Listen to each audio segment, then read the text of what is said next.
बिस्मिल्लाहिर्रहमानिर्रहीम। अस्सलाम वालेकुम। मेरे किचन में आप सबको वेलकम। मैं आज आप सबके लिए लेकर आई हूँ निहारी की रेसिपी। चिकन निहारी की रेसिपी के लिए चिकन मसाला, पिसी मिर्च, हल्दी, नमक, लहसुन, अदरक, आटा और जो है ऑयल, प्याज और दही का थोड़ा सा पेस्ट बना लीजिएगा। चिकन को अच्छे से वॉश कर लीजिएगा। ऑयल में चिकन डालिए। जब ऑयल अच्छे से गर्म हो जाए तो उसमें चिकन डालिए।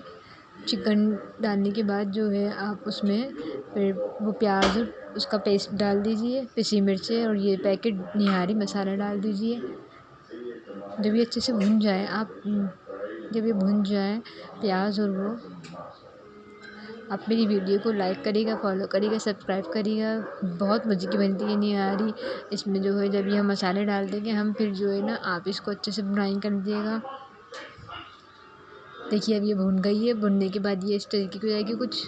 जब ये इस तरीके की हो जाएगी फिर आप जो है अलग से इसका भंगार ऑयल कर लीजिएगा। ये आटे को हमने मैश करके डाला है। अब इसमें जब ये भुन गई तो फिर 2 टेबल स्पून लिया था आटा, उसको पानी से डिज़ोल्व करके वो डाल दिया हमने। फिर इसको मैंने इसके भंगार के साथ ये रेसिपी फॉलो करी थी हमने। भंगार आप इसका ये दे लीजिए। बहुत अच्छी बनती है निहारी, आप ज़रूर ट्राई करिएगा। मेरी वीडियो को लाइक करें।